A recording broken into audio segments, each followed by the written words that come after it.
Hi hello friends, ಎಲ್ಲರಿಗೂ ನಮಸ್ತೆ. Adishesha prep guide YouTube ಚಾನಲ್ಗೆ ಸ್ವಾಗತ ಸುಸ್ವಾಗತ. Welcome to the session. Friends, ಇವತ್ತಿನ ಈ ಒಂದು ಸೆಷನ್ ನಲ್ಲಿ ನಾವು ಜೌಗು ಪ್ರದೇಶಗಳು, ಅವುಗಳ ಪ್ರಾಮುಖ್ಯತೆಯ ಬಗ್ಗೆ, ಹಾಗೆ ರಾಮ್ಸಾರ್ ತಾಣಗಳು, ಅವುಗಳ ಪ್ರಾಮುಖ್ಯತೆ, ಮಾಂಟ್ರೆಕ್ಸ್ ರೆಕಾರ್ಡ್ ನಲ್ಲಿ ಯಾಕೆ ರಾಮ್ಸಾರ್ ತಾಣಗಳನ್ನ ಸೇರಿಸ್ತಾರೆ, ಭಾರತದ ಮೊಟ್ಟ ಮೊದಲ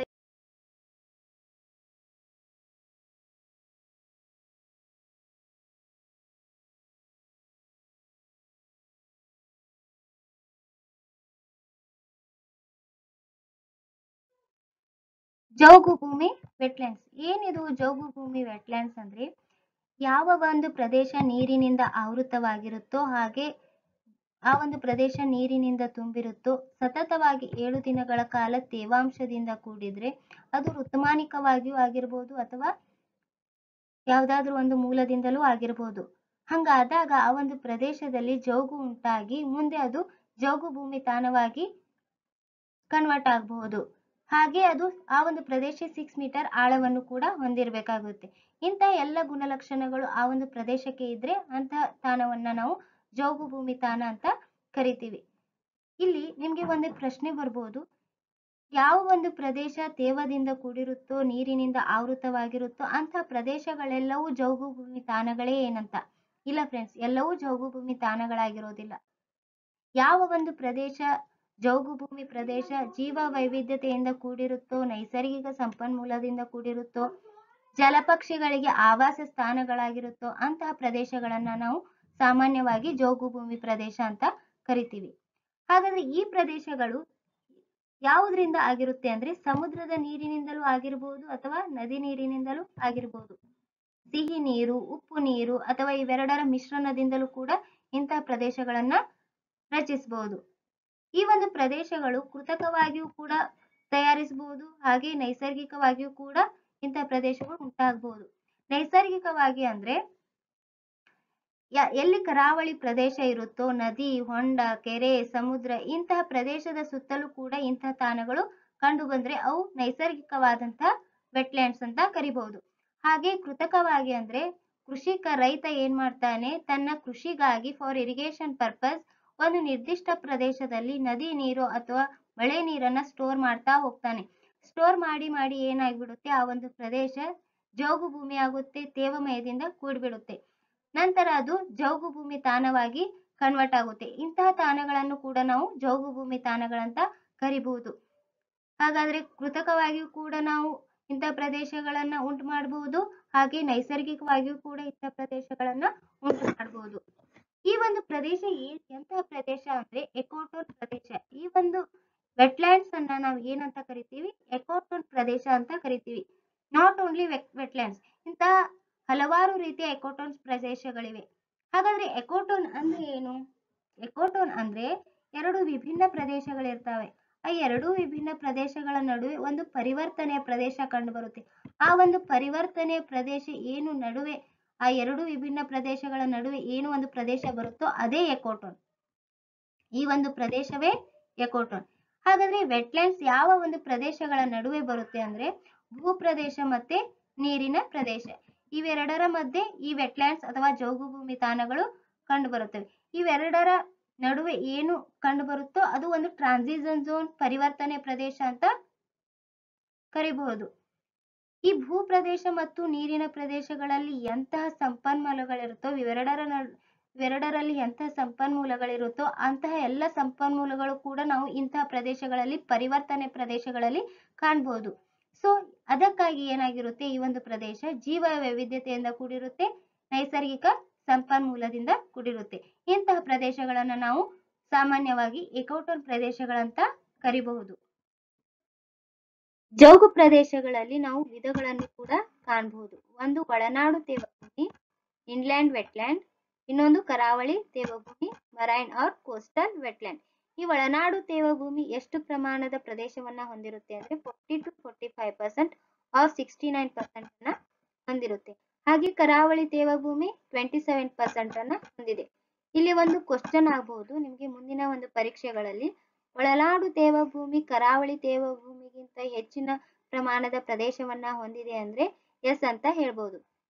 ಯಾಕೆ ಅಂದ್ರೆ ಇದು 40 to 45% ಆರ್ 69% ಅನ್ನ ಯಾವ ಒಂದು ಪ್ರದೇಶ ಹೊಂದಿದೆ ಅಂದ್ರೆ ಇನ್ಲ್ಯಾಂಡ್ ವೆಟ್ಲ್ಯಾಂಡ್ ಹೊಂದಿದೆ.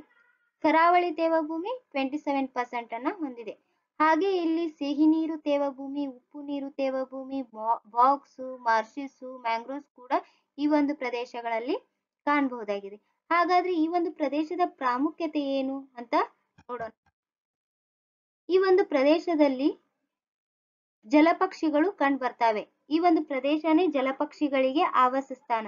ಯಾಕೆ ಅಂದ್ರೆ ಈ ಒಂದು ಪ್ರದೇಶ ಜೀವ ವೈವಿಧ್ಯತೆಯಿಂದ ಕೂಡಿದ್ದು, ಅತಿ ಪ್ರಮಾಣದ ಆಹಾರ ಕೂಡ ಈ ಒಂದು ಪ್ರದೇಶದಲ್ಲಿ ಸಿಗುತ್ತೆ. ಸೊ ಈ ಒಂದು ಪ್ರದೇಶ ಅವುಗಳಿಗೆ ಆವಾಸ ಸ್ಥಾನ ಆಗಿದೆ. ಅಂತರ್ಜಲ ಮಟ್ಟ ಏರಿಕೆ ಹೇಗಪ್ಪ ಅಂದ್ರೆ ಈ ಒಂದು ಪ್ರದೇಶಗಳು ಕರಾವಳಿ ತೀರ ಪ್ರದೇಶಗಳಲ್ಲಿ ಕಂಡು ಬರ್ತವೆ. ಸೊ ಅಲ್ಲಿರುವಂತಹ ಸಮುದ್ರದ ನೀರು, ನದಿ ನೀರು ಈ ಒಂದು ಪ್ರದೇಶಗಳ ಕಡೆಗೆ ಹರಿದು ಅಲ್ಲಿ ಭೂಮಿಯ ಒಳಗೆ ಅತಿ ಪ್ರಮಾಣದ ನೀರು ಉಂಟಾಗಿ ಅಂತರ್ಜಲ ಮಟ್ಟ ಕೂಡ ಏರಿಕೆ ಆಗಬಹುದು. ಹಾಗೆ ಪೌಷ್ಟಿಕಾಂಶದ ಮರುಬಳಕೆ ಕೂಡ ಈ ಒಂದು ಪ್ರದೇಶದಿಂದ ಆಗುತ್ತೆ. ಪ್ರವಾಹ ಕೂಡ ಈ ಒಂದು ಪ್ರದೇಶ ನಿಯಂತ್ರಣ ಮಾಡುತ್ತೆ. ಹೇಗಪ್ಪ ಅಂದ್ರೆ ಇಲ್ಲಿ ಎಂತಹ ಮರಗಳನ್ನ ನಾವು ಕಾಣಬಹುದು? ಮ್ಯಾಂಗ್ರೋವ್ಸ್ ಮರಗಳು ಈ ಒಂದು ಪ್ರದೇಶದಲ್ಲಿ ಕಂಡು ಬರ್ತವೆ. ಈ ಮ್ಯಾಂಗ್ರೋವ್ಸ್ ಮರಗಳು ಪ್ರವಾಹಕ್ಕೆ ಗೋಡೆಗಳಂತೆ ಕೆಲಸ ನಿರ್ವಹಿಸ್ತವೆ.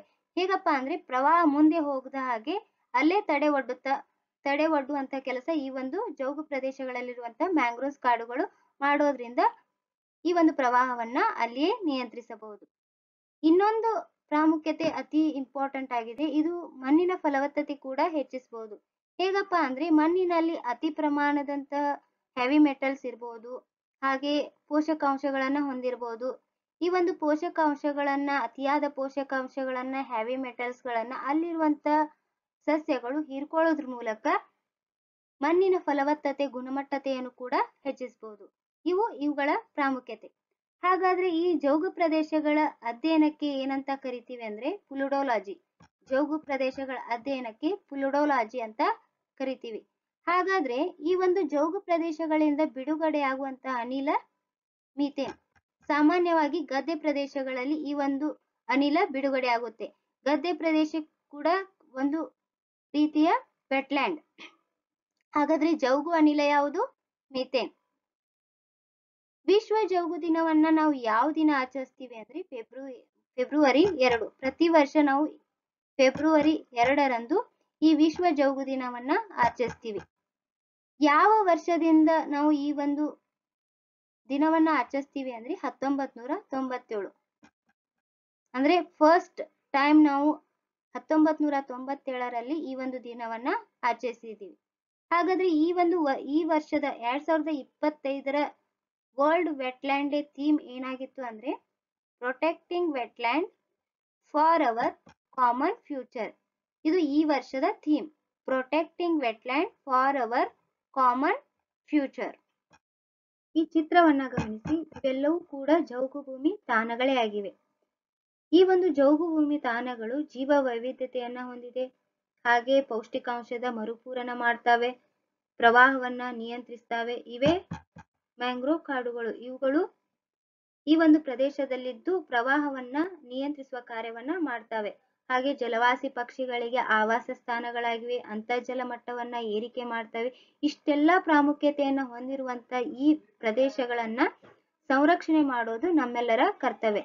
ಈ ಒಂದು ನಿರ್ಣಯವನ್ನ ಯಾವ ಒಂದು ಸಮಾವೇಶದಲ್ಲಿ ಕೈಗೊಂಡಿದೆ ಅಂದ್ರೆ ಅದೇ ರಾಮ್ಸಾರ್ ಸಮಾವೇಶ, ನಡೆದಿದ್ದು 1971ರಲ್ಲಿ. ಈ ರಾಮ್ಸಾರ್ ಸಮಾವೇಶದಲ್ಲಿ ರಾಮ್ಸಾರ್ ಸೈಟ್ಗಳನ್ನ ಅಥವಾ ಜೌಗು ಪ್ರದೇಶಗಳನ್ನ ಸಂರಕ್ಷಣೆ ಮಾಡ್ಬೇಕನ್ನೋ ಒಂದು ನಿರ್ಣಯವನ್ನ ಕೈಗೊಂಡಿತು. ಇದು ಒಂದು ಅಂತಾರಾಷ್ಟ್ರೀಯ ಒಪ್ಪಂದ ಆಗಿದೆ. ಇದು ನಡೆದಿದ್ದು ಫೆಬ್ರವರಿ 1971ರಲ್ಲಿ ಇರಾನ್ನ ರಾಮ್ಸಾರ್ ನಗರದಲ್ಲಿ. ಇದು ಇರಾನ್ನ ರಾಮ್ಸಾರ್ ನಗರದಲ್ಲಿ ನಡೆದಿರೋದ್ರಿಂದ ಈ ಒಂದು ಸಮಾವೇಶಕ್ಕೆ ರಾಮ್ಸಾರ್ ಸಮಾವೇಶ ಅಂತ ಹೆಸರು ಬಂತು. ಇದು ಜಾರಿಗೆ ಆದದ್ದು 1975ರಲ್ಲಿ. ನಮ್ಮ ಭಾರತ ಸಹಿ ಹಾಕಿದ್ದು ಫೆಬ್ರವರಿ 1982ರಲ್ಲಿ. ಏನಂತ ಸಹಿ ಹಾಕಿದೆ ಅಂದ್ರೆ ರಾಮ್ಸಾರ್ ಸಮಾವೇಶದಡಿಯಲ್ಲಿ ಏನು ರಾಮ್ಸಾರ್ ಸೈಟ್ಗಳು ಘೋಷಣೆ ಆಗಿರ್ತಾವಲ್ವಾ, ಅಂತಹ ರಾಮ್ಸಾರ್ ಸೈಟ್ಗಳನ್ನ ನಾವು ಸಂರಕ್ಷಣೆ ಮಾಡ್ತೀವಿ ಅಂತ ಸಹಿ ಹಾಕಿದೆ. ಈ ಒಂದು ಸಭೆಗಳು ನಡೆಯುವುದು ಪ್ರತಿ 3 ವರ್ಷಗಳಿಗೊಮ್ಮೆ. ಇದರ ಮೇಲೆ ನಡೆಯುವಂತ ಸಭೆಗಳು ಪ್ರತಿ 3 ವರ್ಷಗಳಿಗೊಮ್ಮೆ ನಡೀತಾವೆ. 6 ಅಂತಾರಾಷ್ಟ್ರೀಯ ಸಂಸ್ಥೆಗಳು ಈ ಒಂದು ರಾಮ್ಸಾರ್ ಸೈಟ್ಗಳನ್ನ ಸಂರಕ್ಷಣೆ ಮಾಡ್ತವೆ. First one bird life international, second IUCN, third wetland international, fourth WWF, fifth international water management institute, six wild foul ಮತ್ತು ವೆಟ್ಲ್ಯಾಂಡ್ ಟ್ರಸ್ಟ್. ರಾಮ್ಸಾರ್ ಸೈಟ್ಗಳನ್ನ ಸಂರಕ್ಷಣೆ ಮಾಡುವಂತ ಅಂತಾರಾಷ್ಟ್ರೀಯ ಸಂಸ್ಥೆಗಳು.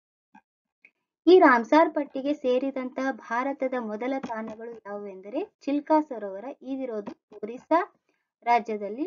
ಹಾಗೆ ಮತ್ತೊಂದು ಕಿಯೋಲಾಡಿಯೋ ನ್ಯಾಷನಲ್ ಪಾರ್ಕ್, ಇದಿರೋದು ರಾಜಸ್ಥಾನದಲ್ಲಿ.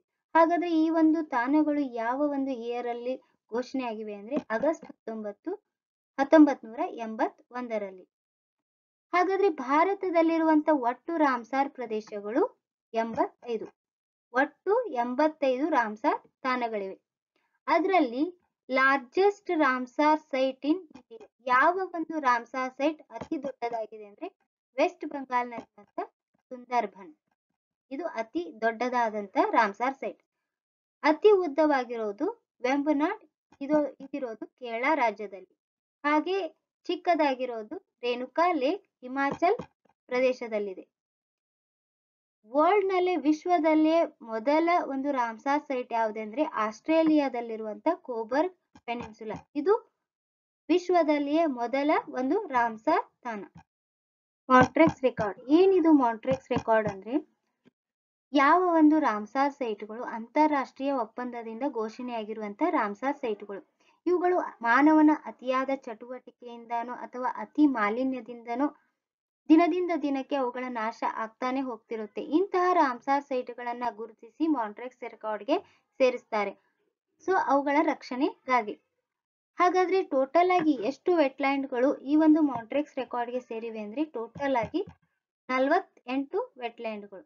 ಇದರ ಒಂದು ಸ್ಥಾಪನೆಯಾಗಿದ್ದು 1990 ಜುಲೈನಲ್ಲಿ.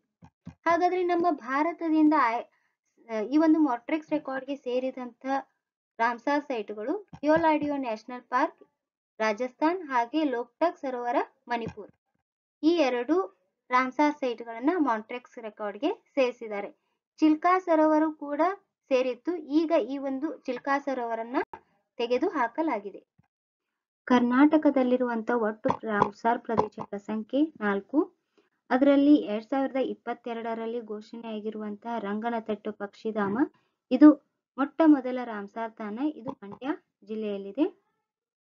ಉತ್ತರ ಕನ್ನಡದ ಅಘನಾಶಿನಿ ಕಣಿವೆ, ಗದಗ್ನ ಮಾಗಡಿ ಕೆರೆ, ವಿಜಯನಗರದ ಅಂಕಸಮುದ್ರ ಸಂರಕ್ಷಿತ ಪ್ರದೇಶ, ಇವು 2024ರಲ್ಲಿ ಘೋಷಣೆಯಾಗಿರುವಂತ ರಾಮ್ಸಾರ್ ತಾಣಗಳು. ಟೋಟಲ್ ಆಗಿ 4 ರಾಮ್ಸಾರ್ ತಾಣಗಳಿವೆ. ಹಾಗೆ ಇವುಗಳಲ್ಲಿ ಅತಿ ದೊಡ್ಡ ರಾಮ್ಸಾರ್ ತಾಣ ಅಘನಾಶಿನಿ ಕಣಿವೆ, ಇದು ಉತ್ತರ ಕನ್ನಡ ಜಿಲ್ಲೆಯಲ್ಲಿ ಕಂಡುಬರುತ್ತೆ.